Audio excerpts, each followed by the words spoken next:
So guys, Bruce Lee fans, assemble!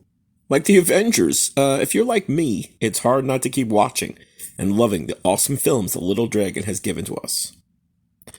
So Bruce Lee, to me, is really a gift given to the world. That's how I feel we are lucky. We're really lucky to have had him. And all the while, he didn't even make that many films, but the ones he completed and the ones he gave us remain some of the very best martial arts films ever produced. Of course, though, people being people, we always love to speculate on what if. Like the Marvel series, right? The comics, what if? What else could have been? What else could Bruce have given to us? We can only speculate, but we also do have descriptions and photos to help us along. These are the lost films of Bruce Lee. So come on, you're a fan. We all know the films, right?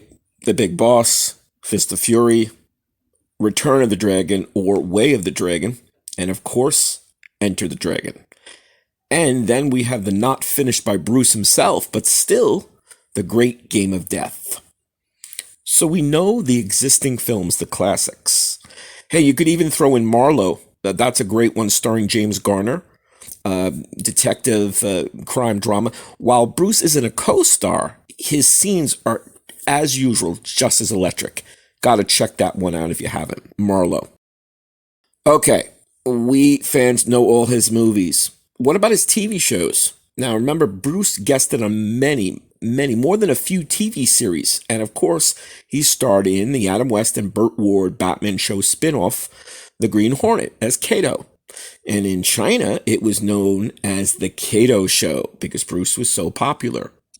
And how he got that, how Bruce got the role, he appeared at the Long Beach International Karate Championships. In the audience was Jay Sebring, a celebrity hairstylist. He was so impressed with Lee's incredible demonstration, he told his client, William Dozier, and Dozier was producing Batman.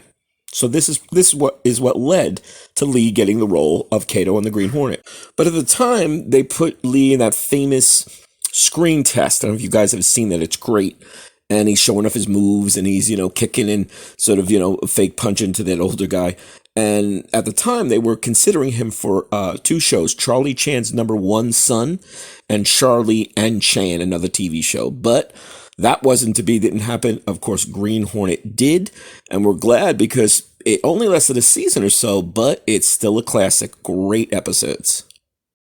All right, now to the movies. Okay, now at the time, Bruce had a concept he called the Silent Flute, and he was shopping that around. James Coburn, great big star of the time and friend of Bruce's, they tried to get it produced. They couldn't.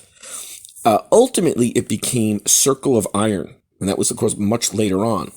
My buddy Dave, back in high school, he told me all about it. I had no idea. And subsequently, I've seen it. It's a great film. After you watch it a few times, it grows on you. It's definitely martial arts, but it's also sort of a philosophical, mystical movie, almost like a Lord of the Rings, like a journey and mission with a supernatural twist. David Carradine, of course, who played Kwai Chang King in Kung Fu, he ended up starring it. And again, it's worth checking out. This is Circle of Iron.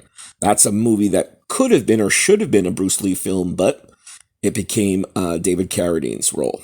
So now we go to The Warrior. This was produced, it's a TV show, back in 2019 on Cinemax.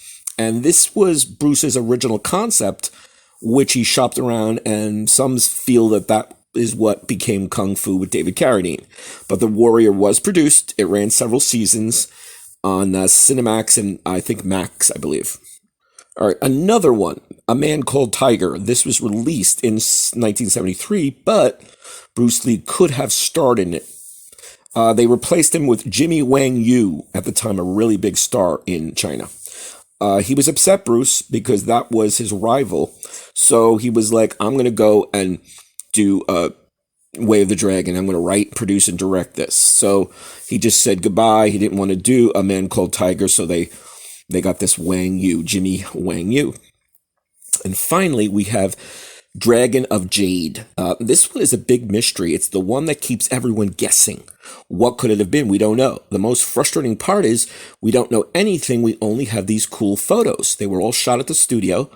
Bruce is wearing this great sort of almost fur sort of outfit, exotic, dynamic. Obviously, it would have been a period piece. It would have been like maybe many decades or even centuries in the past. And take a look for yourself. What could it have been? What kind of strange adventure was Bruce cooking up for us? We'll never know, but we got the photos. So there you go. The Lost Films, What Could Have Been. Hope you're subscribing. Hope you're enjoying. See you soon.